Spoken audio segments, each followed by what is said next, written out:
நிறுவனர் தோழர் எம்எஸ் வெங்கட்ராமன் அவர்களே, கலந்து கொண்டிருக்கிற தோழர்களே, நண்பர்களே, பெரியவர்களே, நேற்றைய தினம் மார்க்சிஸ்ட் கம்யூனிஸ்ட் கட்சியுடைய தலைமையகமான புதுடில்லி ஏகேஜி பவனில் பத்திரிகையாளர் சந்திப்பை நிகழ்த்துவதற்காக வந்து கொண்டிருந்த மார்க்சிஸ்ட் கம்யூனிஸ்ட் கட்சியினுடைய அகில இந்திய பொதுச் செயலாளர் தோழர் சீதாராம் யெச்சூரியை RSS குண்டர்கள் 2 பேர் மாறுவேடமிட்டு கடுமையாக தாக்குவதற்கு முன்வந்த பொழுது பத்திரிகையாளர்கள் எல்லாம் சேர்ந்து அவர்களை தாக்க விடாமல் தடுத்திருக்கிறார்கள். ஒரு தேசத்தினுடைய பிரதானமான கட்சியாக இருக்கிற மார்க்சிஸ்ட் கம்யூனிஸ்ட் கட்சியினுடைய தலைமை அலுவலகத்திற்குள்ளேயே புகுந்து தாக்குகிற முயற்சியில் ஈடுபடுகிற அந்த RSS குண்டர்கள் ஒன்றை அறிய மாட்டார்கள். 1920 கம்யூனிஸ்ட் இயக்கம் ஆரம்பிக்கப்பட்ட காலத்திலே இருந்து பிரிட்டிஷ் ஆட்சி 3 முறை தடை விதித்தது. கம்யூனிஸ்ட் கட்சிக்கு கண்டவுடன் சுடு என்று தடை விதித்தது. கண்டவுடன் சுட்டார்கள். தெலுங்கானா போராட்டத்திலே பல்லாயிரக்கணக்கான பேரை சுட்டுக் கொண்டார்கள். தேச விடுதலைக்காக காங்கிரஸோடு கம்யூனிஸ்டுகள் இணைந்து போராடியது என்பது நாட்டின் வரலாறு. ஆனால் அந்த காங்கிரஸ் கட்சியும் கூட கம்யூனிஸ்ட் கட்சியை தடை செய்தது, கண்டவுடன் சுட உத்தரவிட்டது.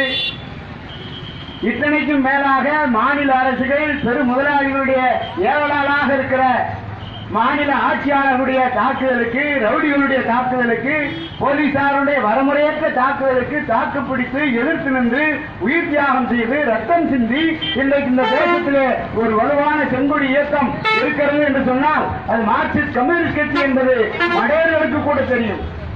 ஆனால் அந்த RSS கும்பல் இன்றைக்கு பிஜேபியும் RSSம் கடந்த 3 ஆண்டு காலத்திலே தேர்தலில் பாராளுமன்றத்திலே வெற்றி பெற்றதற்கு பிறகு RSS நிகழ்ச்சி நிரல் என்ற அடிப்படையிலேயே ஒவ்வொன்றாக செய்து வருவதை இதர மாநில கட்சிகள், முதலாளித்துவ கட்சிகள் பெரிய அளவிற்கு எதிர்க்கவில்லை என்று சொன்னாலும் கூட ஆரம்பம் முதல் இறுதி வரை பிஜேபியை RSS அதனுடைய முகத்திரையை கிழித்து அது எப்படி தேச விரோத செயல் என்பதை ஒவ்வொரு நாளும் நாடாளுமன்றத்திலும் வெளியிலும் இன்னைக்கு சொல்லி வருகிற, மக்களை திரட்டி வருகிற ஒரு இயக்கம் மார்க்சிஸ்ட் கம்யூனிஸ்ட் கட்சி.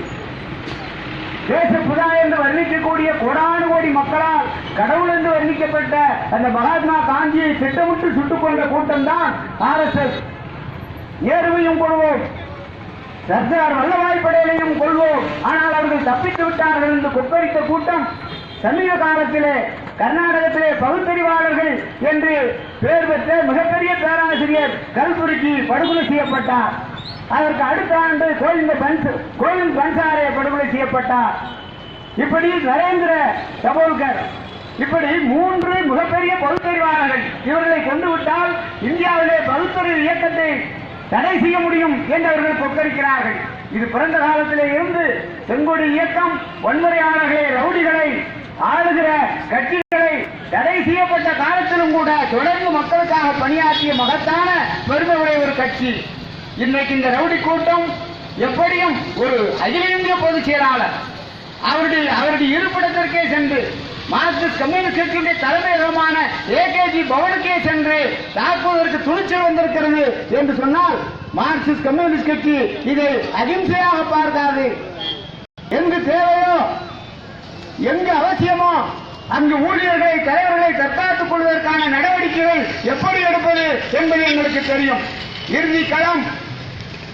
இறுதி போர்க்களம், இந்தியாவுடைய இறுதி போர்க்களம் சாதாரண ஏழை எளிய நடுத்தர மக்களுக்காக வறுமையிலும் ஏழ்மையிலும் துன்பத்திலும் துயரத்தில் வளர்கிற கோடானு கோடி மக்களின் பிரதிநிதியாக விளங்குகிற மார்க்சிஸ்ட் கம்யூனிஸ்ட் கட்சிக்கும் பெரும் முதலாளிகளுடைய ஏவலாளாக, அடியாளாக, அவர்களுடைய ஏஜெண்டாக செயல்பட்டு வருகிற பிஜேபி RSS கும்பலும் தான் இறுதியாக இந்திய போர்க்களத்தில் நிற்கும். அதிலே மக்களை திரட்டி RSS கும்பலை, பிஜேபி கும்பலை வரலாற்றின் குப்பை தொட்டியிலே வீசி எறிவோம் என்று சொல்லி வாய்ப்பிற்கு நன்றி கூறி விடைபெறுகிறேன். நன்றி, வணக்கம்.